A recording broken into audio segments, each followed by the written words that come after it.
betapa Kanjeng Rasul itu segala-galanya. Ketika beliau dijadikan oleh Allah Ta'ala sebagai aqalun nas, paling cerdasnya umat manusia, paling fasihnya umat manusia ketika berbicara, tapi juga paling tenggelamnya manusia ke dalam Allah Ta'ala.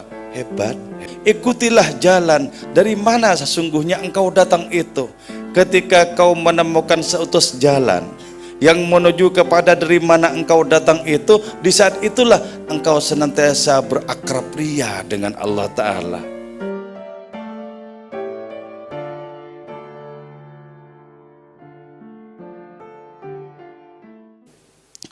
Oke, kita akan membahas tentang kelahiran Kanjeng Rasul Muhammad SAW atau program penciptaan yang oleh Allah Subhanahu wa Ta'ala akan digelar di dalam kehidupan ini.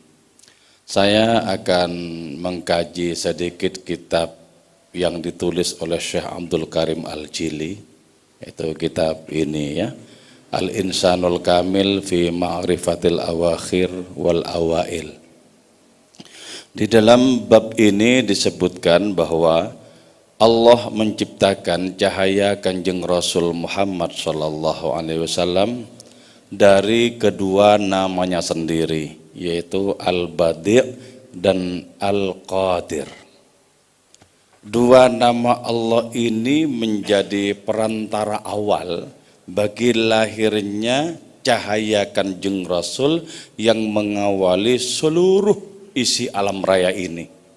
Dari dua nama itu, yaitu cahaya Al-Badi' dan cahaya Al-Qadir. Al-Badi' berarti Allah menciptakan apapun yang ingin diciptakan dengan tanpa perantara apapun. Jadi ketika Allah ingin menciptakan segala sesuatu dengan tanpa perantara apapun, Allah menggunakan Al-Badi' ini. Jadi apapun yang dikehendaki ada di saat itu juga. Seorang Maulana Rumi menyatakan bahwa ketika Allah berkehendak untuk menciptakan sesuatu, maka sesuatu yang tidak ada itu bisa mendengarkan perintah Allah Ta'ala. Dari saking hebatnya. Ketika Allah menyebut kun, apa yang mau diciptakan itu sesungguhnya belum ada. Tapi karena kehendaknya sudah ada, maka muncullah sesuatu itu sesuai dengan kehendaknya, persis tanpa kurang, tanpa lebih sedikit pun. Ketika Allah Ta'ala mau menciptakan segala sesuatu dari sesuatu yang lain, Allah menggunakan Al-Qadir. Dua-duanya lengkap di dalam diri Allah Ta'ala. Inilah awal mula penciptaan itu. Jadi kalau begitu, dari mana sesungguhnya datangnya kita? Tidak dari bapak dan ibu kita. Bapak dan ibu kita adalah perantara yang dipakai oleh Allah Ta'ala. Sejatinya kita bernisbat langsung kepada hadiratnya itu. Dari mana kita datang? Dari hadiratnya. Tapi Maulana Rumi memberikan jawaban, kau tidak tahu dari mana engkau datang. Karena itu ikutilah jalan dari mana sesungguhnya engkau datang itu. Ketika kau menemukan seutus jalan yang menuju kepada dari mana engkau datang itu, di saat itulah engkau senantiasa berakrab ria dengan Allah Ta'ala. Hatimu sebelahnya berada di sana, sebelahnya lagi berada di dunia yang penuh dengan keramaian itu. Karena itu milikilah dua hati itu sekaligus. Hati yang bersama ilahi dan hati yang bersama dengan hamba-hambanya di dunia yang gaduh ini. Terus setelah itu, wa nadhara ilaihi bismihil mannanil qahir. Allah memandang kerasulan itu, Allah memandang kenabian itu, Allah memandang cahaya beliau itu dengan dua namanya yang sangat kontroversial juga, yaitu Al-Mannanul Qahir. Apa arti Al-Mannan? Al-Mannan itu adalah Tuhan yang maha memberi.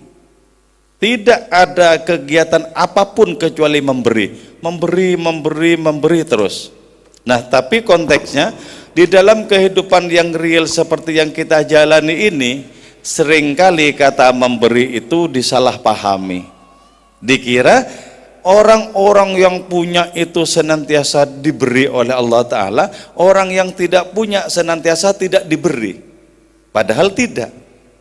Orang yang tidak punya itu sesungguhnya diberi di dalam pemberian yang lain, dalam wujud yang lain. Nah, karena itu seorang sufi menyatakan bahwa orang yang tidak diberi itu sesungguhnya hari-harinya itu tak lain adalah hari raya. Tapi betapa tidak mudah kita merasakan hari kita adalah hari-hari raya itu. Tidak mudah toh? Tidak mudah. Nah, ketika kita sudah dibukakan pintu masuk ke hari-hari raya itu, di saat itulah kita akan mengalami kebersamaan dengan Allah Ta'ala. Tidak ada siapapun, tiada ada apapun yang lebih dekat dengan diri kita dibandingkan Allah Ta'ala. Hari-hari seperti itu adalah hari-hari kegembiraan. Jadi Allah Ta'ala memandang Kanjeng Rasul sebagai Al-Haqiqatul Muhammadiyah itu dengan namanya Al-Mannanul Qahir, yang maha memberi. Yang kedua Al-Qahir, yang maha memaksa. Jadi ya, apapun di dalam hidup ini wajib kalah kepada Allah Ta'ala. Kalau masih bisa dikalahkan, itu pasti bukan Allah. Wajib kalah. Nah, bagaimana yang maha memberi itu bergabung dengan yang maha memaksa itu menjadi satu kesatuan sebagai sarana untuk memandang. Masuk di dalam wilayah seperti ini ya, itu sama saja dengan memasuki keruwetan-keruwetan tertentu ya. Keruwetan, ketika kita masuk dalam wilayah seperti ini bisa hilang keseluruhan akal hidup kita. Bisa hilang. Jadi ada orang-orang cerdas yang diciptakan oleh Allah Ta'ala, tapi orang-orang cerdas ini tidak sepenuhnya tenggelam ke dalam keilahian. Ada orang-orang tenggelam ke dalam keilahian dan orang ini tidak bisa ngomong apapun. Berarti kalau demikian, betapa Allah Ta'ala itu segala-galanya, betapa Kanjeng Rasul itu segala-galanya. Ketika beliau dijadikan oleh Allah Ta'ala sebagai aqalun nas, paling cerdasnya umat manusia, paling fasihnya umat manusia ketika berbicara, tapi juga paling tenggelamnya manusia ke dalam Allah Ta'ala. Hebat, hebat sekali, hebat sekali. Para wali saja banyak keliengan ketika masuk ke dalam wilayah seperti ini. Al-Mannanul Qahir. Oke.